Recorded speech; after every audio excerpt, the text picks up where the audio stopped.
So I kind of did a thing. At the moment, I'm not too certain to what extent the damage really is, but this is bad. this is this is bad. What you gonna be? And do you believe you can do anything? And what you gonna do for it? How you gonna move for it? What you gonna be?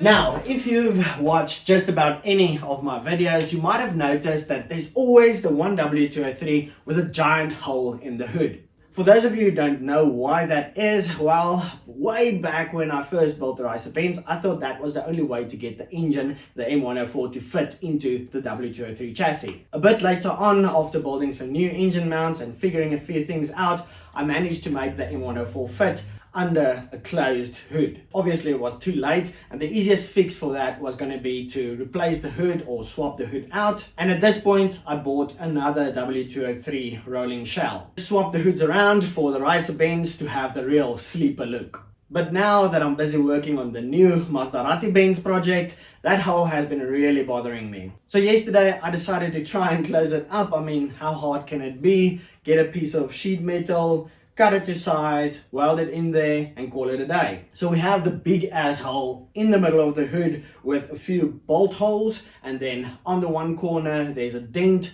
with another hole. I don't know if I ever said this on camera on how that dent happened, but about 4 years ago, driving on the highway from Mpumalanga to the Free State, I was busy overtaking a truck, like a semi-truck. As I was overtaking the semi-truck, right when I got up next to it, it decided to pick up a steel rod about this size and chuck it at me. Bitch. Naturally, some poop came out, but at the moment there was nothing I could do about that. And about 4 years later, yesterday, I decided, let me fix this. So I started off by making a little janky sliding hammer with a hook on the one side, and then this is actually stainless steel, and then you can just slide it and hit it, and yeah, sliding hammer. Freaking genius. Now the sliding hammer kind of worked, but I decided to drill and cut out behind the dent so that I can get in there with a hammer and pound it out.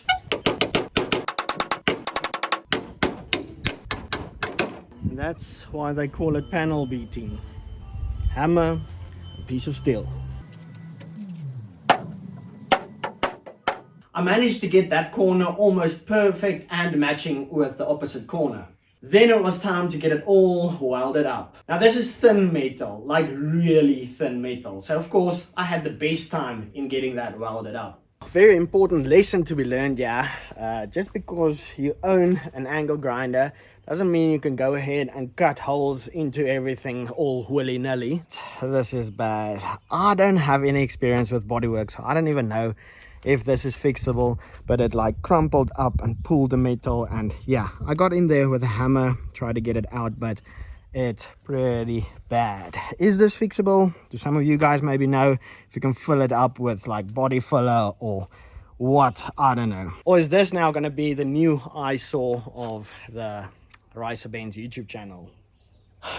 Anyway, now for some good news. Finally got the rear spacers back from the CNC shop. And here they are. So, all right, so this is the back side and this is like the front side, like inside, outside. So we had to make 4 extra holes so that we can get the longer studs in there. So the wheel will bolt onto them. So they will just go in like that. I'll just pull them through real quick, and then got some wheel bolts. They have to go through, but they stick out, so I have to cut all of them a bit shorter. If you've been watching the videos lately, you would know that I've been struggling to get these freaking wheels to fit on the car. But having the wheel spacers and the studs, I mean, I waited like 3 weeks for these to get them in. Finally, we should have everything to get the wheels on the car permanently. So let me pull these studs through, cut those bolts a bit shorter, throw it on the car and call it good. Rage on that beat, going crazy.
Now doesn't that just look 10 times better? Even with a 35mm spacer, the wheels still don't poke out under the car, but at least they fill up the arches perfectly. So I'm very happy about that and that I could get that done. I mean, finally. And with that, we can get back to work on the wing. So I made a staggered, like double wing at the top. Honestly, I don't know what I was thinking because the brackets were a bit overkill and it didn't fit the top part of the wing. So yesterday I decided to make this little cardboard template, get some black paint onto it, throw it on the car and see how that looks. Some of you guys actually also suggested that I try that, like go with the curve of the trunk. So this curve over here like that, not that one because that's a bit too sharp, but I took this curve and then made that little template, and as soon as I got it onto the car I was convinced it needs to be curved. Always appreciate your guys' input on these kind of things.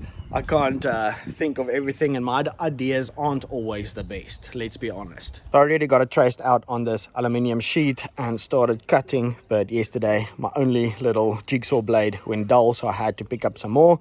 So we can cut that out. It is going to take up a lot of this aluminium and I still need to build some tanks for this one, a fuel cell, oil catch can and a water reservoir, and this one also needs some work, more on that later on. But for now, let's cut that out. We'll make the little adjusting thingies at the back, make some brackets for it, throw that on, and then I do want to make some sides on that wing. We'll figure it out as we go, and then once we get that done, I'm really excited to finish up the exhaust. So that's a 76 exit on there now. So we have a piece of polished stainless steel that's 89mm. So I want to get that on there because bigger is always better. So let's get into it.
Got those adjustable struts done and they work perfect. So they have a ton of adjustability. You can have it all the way up for all the downforce, or you can have it like it is now. For example, if you want to stand next to your car and eat a McFlurry.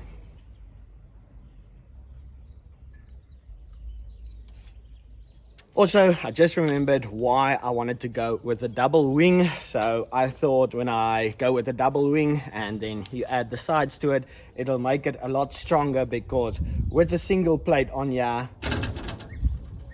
that's not good. So I'll have to figure out a way to strengthen that back up. But as you can see behind me, I don't have my argon bottle.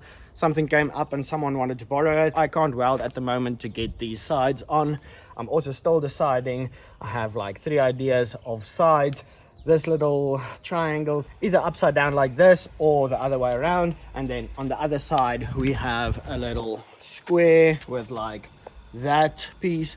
I don't know. I'm going to sleep on that idea. And then also I didn't get around to get into the exhaust, but I do maybe want to do a new exhaust for the Ford next week, because currently it has like a 53mm exhaust, and that's way too small for the 4-liter inline 6. So yeah, I guess that's going to be it for this week's video. Hope you guys enjoyed the video. If you did, please remember to hit that like button, and then I'll see you in the next one.